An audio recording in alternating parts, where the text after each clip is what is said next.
Bienvenidos a otro episodio de Ruta Siniestra. Hoy es Domingo de Misterio. Yo soy su host, Gaby García, y en el episodio de hoy vamos a hablar de cómo un desconocido abordó un avión con un maletín que tenía una bomba. Horas más tarde, saltó a la oscuridad en medio de la tormenta con $200,000, dejando tras de sí el secuestro aéreo más enigmático de la historia. El 24 de noviembre de 1971 era un día gris con lluvia ligera en Portland. Un hombre de aproximadamente 40 años se acercó al mostrador de Northwest Orient Airlines y compró un boleto de ida hacia Seattle, pagándolo en efectivo. Cuando pidieron su nombre para registrar el boleto, dio un nombre falso. Dijo que se llamaba Dan Cooper.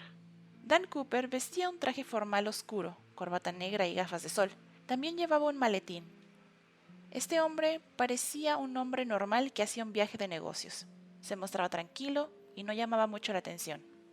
En esos tiempos, la seguridad en las aerolíneas no era tan alta, ya que no había habido ninguna clase de incidente como para que la aerolínea pusiera protocolos de seguridad estrictos en las terminales. Así que cuando llegó la hora de abordaje, Cooper se dirigió hacia la terminal de donde partiría el vuelo 305 de Northwest Orient hacia Seattle, en un modelo Boeing 727. Subió las escaleras del avión y se sentó en el asiento 18C. Este es un dato muy importante. Todo continuó normal. Los pasajeros tomaron asiento, se pusieron sus cinturones de seguridad y los motores arrancaron, empezando así la elevación del avión. Una vez que el avión alcanzó la altura necesaria, se les indicó a los pasajeros que podían quitarse los cinturones de seguridad. Fue ahí cuando este misterioso pasajero se dirigió hacia la azafata Florence Schaffner y le entregó un post-it amarillo. Florence, que estaba ocupada en ese momento cuando recibió la nota, prosiguió con el protocolo asegurando los equipajes y preguntándole a los pasajeros si necesitaban algo. Pensando que el hombre le estaba coqueteando y le había dado su número telefónico, algo que era muy común para las azafatas, lo ignoró un poco.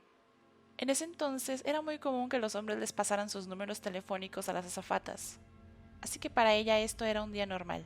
Antes de que avanzara mucho, el hombre misterioso se inclinó y le susurró: «Señorita, debería leer la nota. Tengo una bomba». Florence volvió a ver la nota y decía algo parecido a lo siguiente: «Tengo una bomba en el maletín. Necesito que se siente a mi lado». Desde el principio Dan Cooper fue meticuloso y calculador. Este no era un secuestro amateur. Obviamente estaba muy bien planeado. Cooper se notaba tranquilo, profesional y educado todo el tiempo que duró el atraco. Esta información vino de las azafatas que tuvieron que hablar con él. Le pidió la nota de regreso a la azafata y le dijo que se mantuviera con calma. Abrió el maletín y le mostró una especie de aparato con cables rojos, barras cilíndricas y un par de pilas. Para el ojo inexperto era más que suficiente para creerle acerca de la bomba. Poco después le pasó otra nota a Florence y le pidió que se la mostrara a los pilotos, recordándole que mantuviera la calma, ya que si intentaba algo más haría estallar la bomba.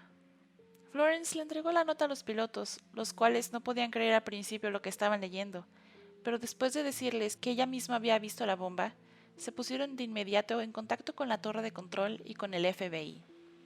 La nota era una pequeña lista de demandas que Cooper tenía y que esperaba que se cumpliera tal cual.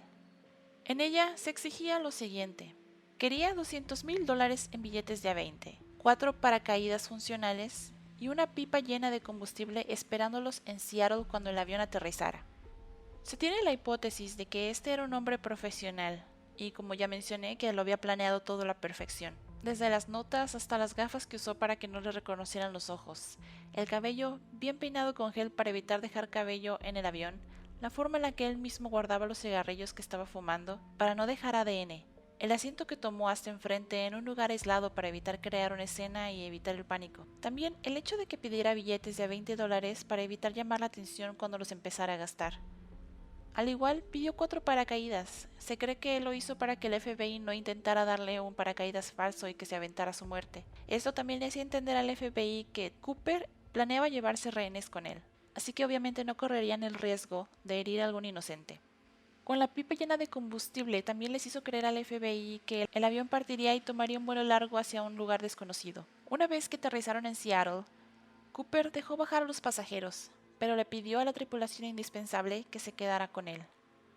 Solo Florence Schaffner y Alice Hancock, que eran parte de la tripulación, se quedaron en Seattle con el resto de los pasajeros, que eran 30 aproximadamente. Se cree que Cooper se quedó solo con la tripulación necesaria para volar el avión. Parte de esto era que entre menos gente hubiera arriba sería mucho más fácil controlar la situación.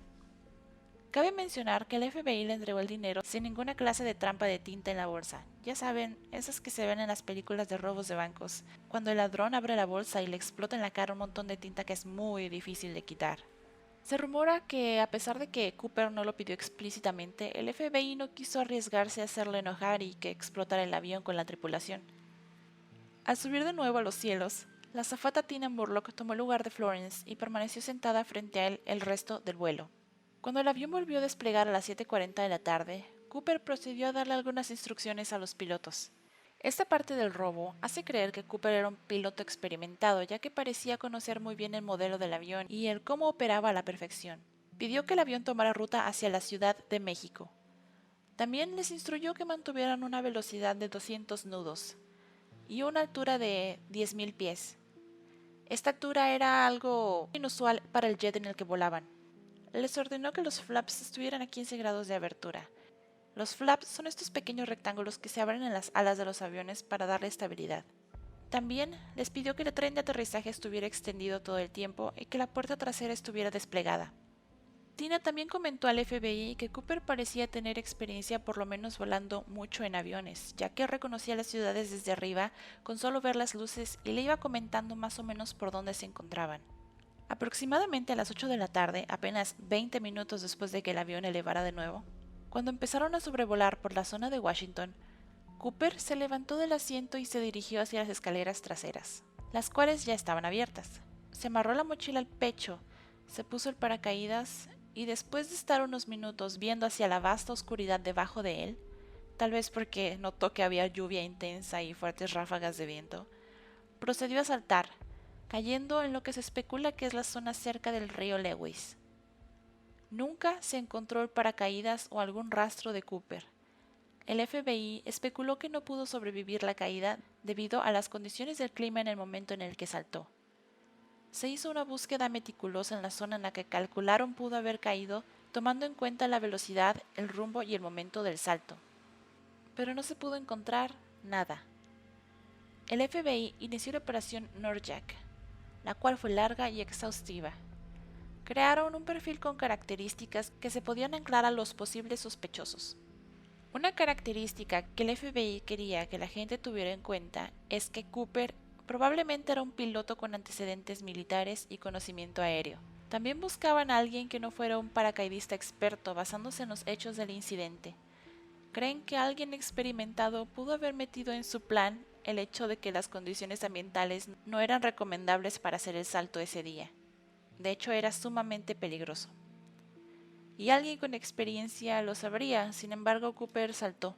También armaron un retrato de la posible apariencia de Cooper basándose en los testimonios de las azafatas.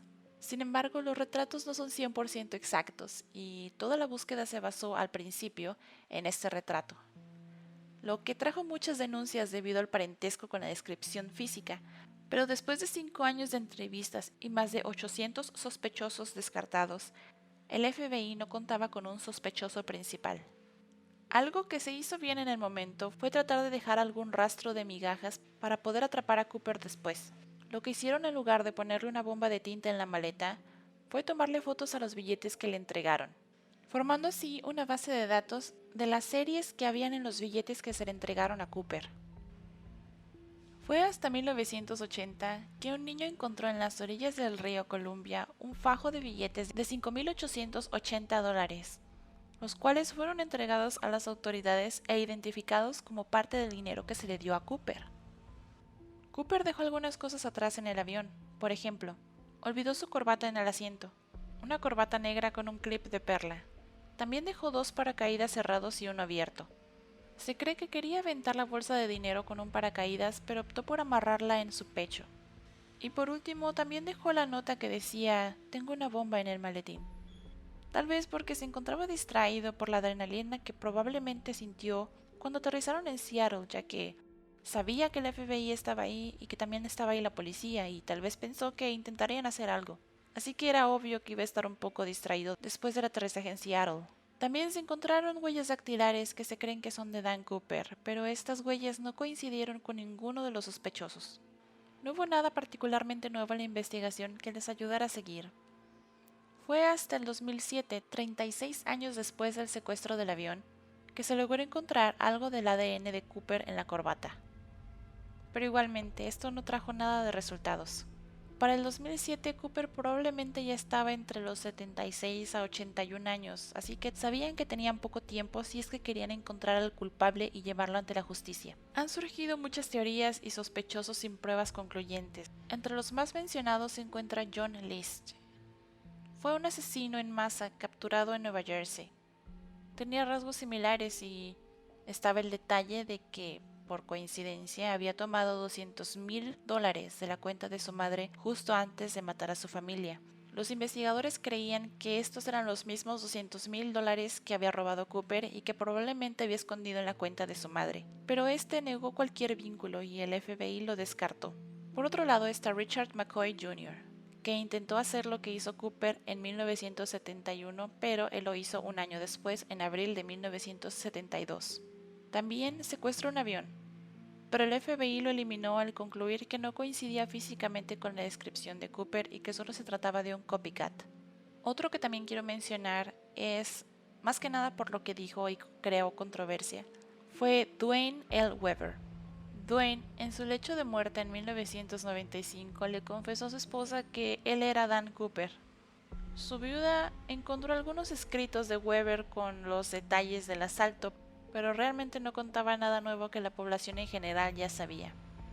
El FBI comparó sus huellas y analizó su ADN, pero ambas pruebas no coincidieron con las de Cooper. También está el sospechoso Kenneth P. Christensen. Este era ex paracaidista militar y ex empleado de la misma aerolínea que Cooper tomó en 1971. Este fue propuesto por algunos investigadores independientes en el 2007, pero el FBI lo descartó por diferencias de estatura, peso y color de ojos.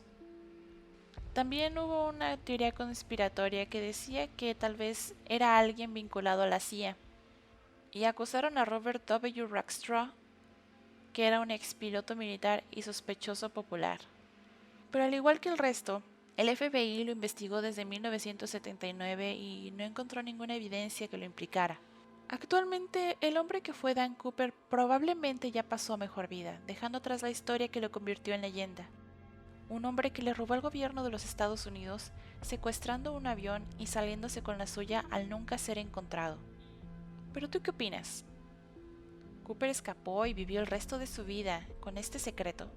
¿O murió en la zona del río Lewis? Y de ser así, ¿por qué no se encontraron más evidencias de sus restos, como el paracaídas, por ejemplo, o la bolsa de dinero, o incluso el cuerpo de Cooper? ¿Crees que haya sido posible que se escapara? Pero en fin, si te gustó este video, por favor dale manita arriba o manita abajo, dependiendo. Si no te gustó, puedes darle manita abajo. También déjame en los comentarios qué opinas acerca de este caso. ¿Crees que se escapó? Deja tu comentario. También suscríbete a mi canal para poder recibir notificaciones cada que suba un video. Estaré subiendo uno por semana. Ya sé que en un video anterior dije viernes de misterio y este fue domingo de misterio, pero es que, bueno, los tiempos se me juntan y a veces sale, bueno, de que sale el fin de semana, sale el fin de semana. Procuraré que sea en viernes, si no, será en domingo. Este va a quedar en domingo probablemente, así que nos vemos el próximo episodio. ¡Chao! ¡Bye!